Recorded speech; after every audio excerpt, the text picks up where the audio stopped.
My name is Matthew Seifer. I'm the director of the real estate program at Georgetown McDonough. Most importantly, the director of the Steers Center for Global Real Estate at Georgetown, which is effectively the real estate department at Georgetown McDonough. I'm also the Atera Kaufman Professor of Real Estate. When I think about investing in commercial real estate, I really think about the physical asset, right? We're talking about office buildings, industrial buildings, retail centers, grocery-anchored shopping centers, malls, and apartments. And as investors in commercial real estate, what you're endeavoring to do is identify assets that you believe would be good investments for your client's capital. And when I say good investments, that simply means that the return that you would get by making the initial investment of money would be attractive to entice the client's capital, which is the source of your money, to actually invest in the real estate. So when we think about commercial real estate investing, it's really looking at allocating capital into large assets. And it's not, in fairness, buying a single-family house. These are typically larger assets. I would say average size of an asset could range anywhere from $10 million to several $100 million. So when we think about the commercial real estate landscape, we really think about those four product types: office, industrial, multifamily, retail.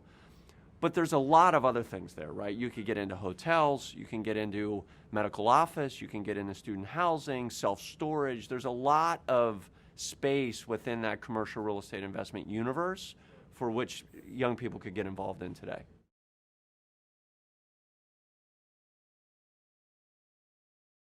In my classes at Georgetown, we always start with a definition of real estate fundamentals.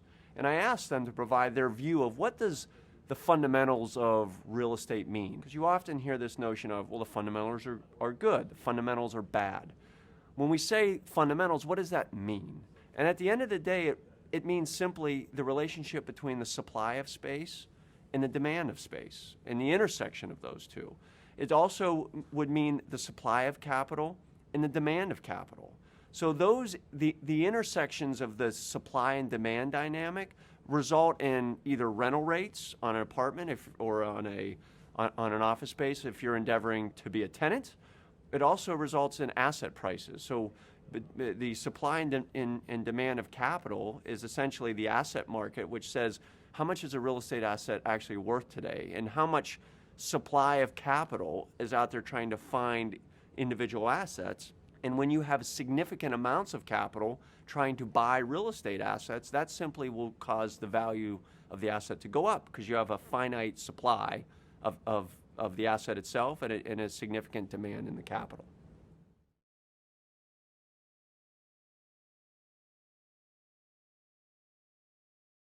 What we really are endeavoring to discuss here is the relationship between supply and demand. So if you think about real estate, it's actually pretty simple, which is maybe why I like it, is you're endeavoring to find an asset, to buy a piece of real estate where the demand for that space exceeds the available supply. So think about an office building, for instance. If you have a particularly unique office space, or they call that creative office today, where open floor plan, meaning there's not a lot of walls and there's not a ceiling, so it looks cool. There's a lot of demand for that space, but there's not a lot in the way of supply. So you as an investor are wanting to invest in assets where there's a finite amount of supply of that product, which would suggest that you're always going to have tenants interested in leasing in the building. The lease in and of itself is a contractual obligation between a landlord and a tenant. And between those two parties, there's this document known as the lease, which enforces the rules of the game, if you will, between what is expected from the landlord and what do the tenants then have to provide in exchange for that. So typically, the landlord's providing some level of space, and in exchange for that, the tenant's providing some level of rent. And so within the lease, there is a legal documentation that says, I, the tenant, agree to pay this. I, the landlord, agree to provide that. And it becomes the building block of value, because when we talk about the creation of a pro forma income statement, which we're going to get to later, you aggregate all of those individual leases together to produce the revenue associated with the asset. And when we talk about revenue, all revenue is the square footage that the tenant occupies times the rent that they have to pay. So within the lease, that is all dictated, and that's why it's such an important aspect of the investment universe and essentially real estate investing generally.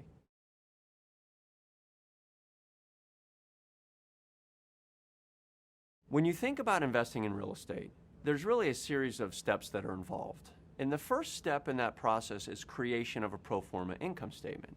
And when we say pro forma income statement, all that is a projection of what you think the property is going to produce in the way of income.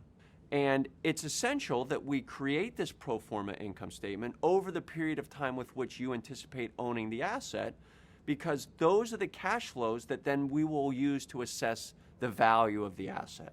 So if you think about the steps in investing in a commercial real estate asset, the first step, in the analytics anyway, is creating a pro forma income statement, projecting cash flows, upon which you will perform a valuation of those cash flows to determine how much am I willing to pay for these stream of cash flows. The purpose of this class in part will be to step through each and every line of the pro forma income statement, because at the end of the day, we want all of our students to understand each of the lines that are involved in a pro forma so that you can be thoughtful about how you then create and project those individual lines over your holding period, and then think about them in totality as opposed to the individual natures that we'll be discussing in this class.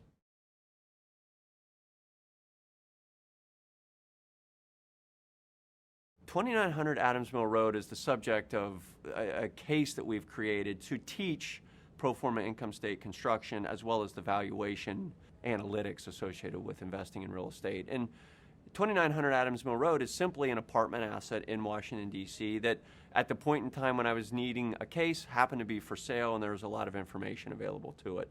So it's a small apartment building that we will use in the balance of this course to really help articulate the idea behind creating the pro forma as well as determining how you assess the value of those cash flows. A pro forma income statement is the basis for the valuation process when you think about buying a piece of real estate. So if you're endeavoring to buy an asset, you've identified there's a seller that is brokering the sale of an asset, one of the first things you would be required to do is project the cash flow. So in other words, if I anticipate holding the building for 10 years, I want to own this building for 10 years, what is the stream of cash flow that I think I will earn over that 10-year period?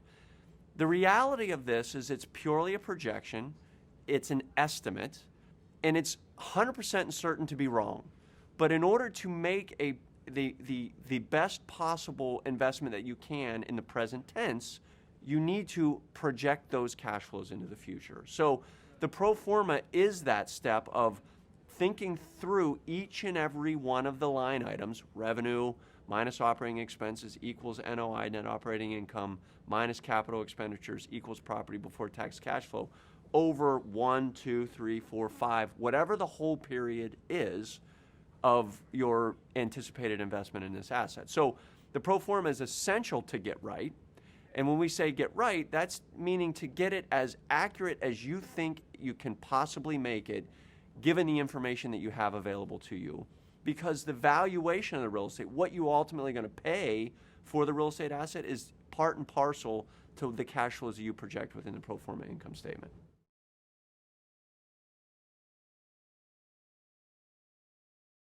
When we think about the valuation of a real estate asset, as I've said earlier, the first step is projecting the cash flows, right? So we take our individual line items that we're going to go over and we make assumptions so that we can then carry forward cash flows over our holding period. And at the moment with which that is complete, we then have to determine what we would pay for those. And what we would pay for those, the dollar amount we would pay for those cash flows, really comes down to what is the required return that we would seek to earn on the investment, right? So think about the return as the interest you'd earn on a savings account. So you invest money into a savings account and you get a certain amount of interest on the money that you've invested. It's really no different from an investment in real estate perspective, is that as opposed to investing money into the savings account, you are buying the assets. There is money that you are essentially taking from your account and moving to the seller, who's essentially selling the asset. And in exchange for that, you get cash flows associated with the individual leases, but you also would get a return, an interest rate similar to what we talked about as it relates to the savings account. So step one is projecting the cash flows naturally. Step two is determining what is the interest rate I would require to earn on this investment to compel me to buy the real estate. Now that interest rate is dependent heavily on how risky is the investment. So if you're buying a very risky asset, you would require a higher return. If you're buying a building in Washington, D.C. that has the federal government as the only tenant in the building, and they're in the building through the next 20 years through a contractually obligated lease, the risk theoretically is quite low, so consequently you would require a lower return, a lower interest rate on that investment.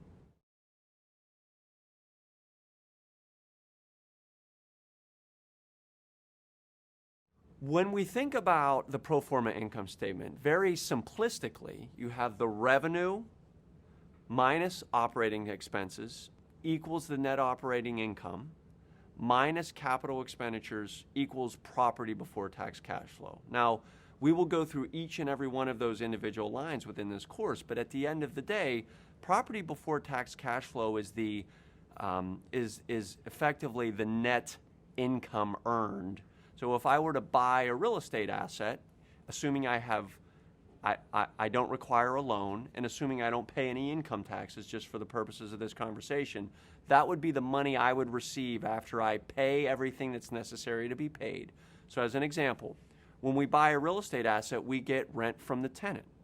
The square footage of the tenant times the rent that they are required to pay. But we also have to pay things like property taxes, property insurance, utilities, repairs and maintenance.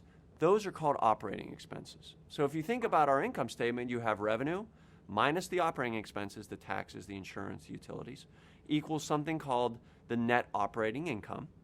From that, we subtract what we call capital expenditures. So when you own a real estate asset, you're often having to replace a roof, the elevators, the curtain wall, which is the exterior skin of the building, and that's money.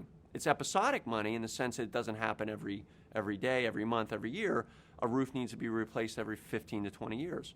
So from that NOI, the net operating income, you'd have to deduct these capital expenditures, subtract the cost of the roof. That then results in the net, which is property before tax cash flow. That property before tax cash flow line is the line we will use to perform our valuation of the asset.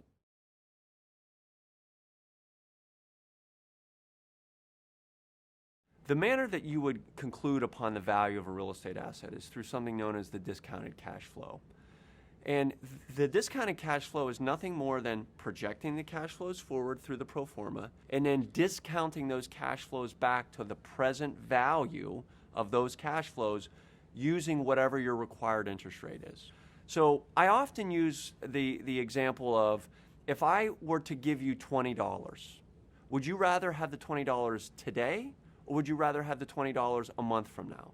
And the answer is, you always want the $20 today, and the reason is because I can invest that $20 over the next month.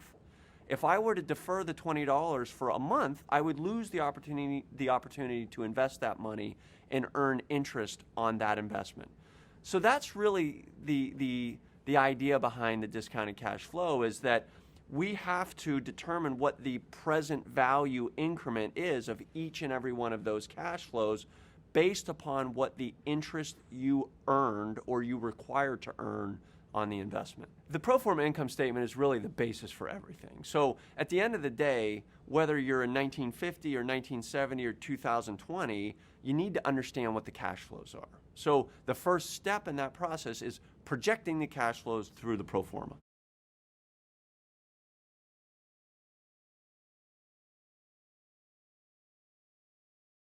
I think about creating a pro forma income statement similar to a fishing pole. So if you think about a fishing pole that is disaggregated, right, meaning you pull the fishing pole apart, you have a multitude of pieces. And let's say you have 3 individual pieces. You have the base, which is the handle, you have a second part, and then the third part, right? I think about the creation of a pro forma statement much like I think about assembling the fishing pole. From the standpoint of every one of the individual lengths of the fishing pole is an assumption. So if you think about a pro forma income statement, it requires, the proper construction of a pro forma income statement requires a significant number of assumptions. And so when you layer assumption on top of assumption on top of assumption, you can get to the point once you aggregate all those assumptions together where you have a significant amount of flex. Meaning, if you think about your fishing pole and you have it fully aggregated and you snap the pole, there's a significant amount of flex now at the end of the pole. If you just take the first length and you snap it, there's almost no flex in it. So as you think about building this pro forma income statement, you need to be thinking about each and every one of these line items requires assumptions. Each and every one of those assumptions is effectively an additional length in the fishing pole. And if you are biasing things, so we're going, we are following a very conservative path in our assumptions. We're following a very aggressive path in the assumptions that we're making. That will wind up at the end of the day at your property before tax cash flow, which is the net cash flow line, at 2 very different places. So when we think about the pro forma income statement and when we think about this fishing pole, our objective is let's create a set of unbiased estimates of cash flows that we don't believe has any sort of aggressive or conservative bias so that we get to a base case set of cash flows. And when we say base case, that is what we think is the most likely circumstance that will occur in our ownership period. Once we have created that base case, it's easy then to provide a sensitivity, whether it be an aggressive sensitivity or a conservative sensitivity, that would allow you as the investor to understand the influence of that individual assumption on the total cash flows themselves as well as the value of the real estate.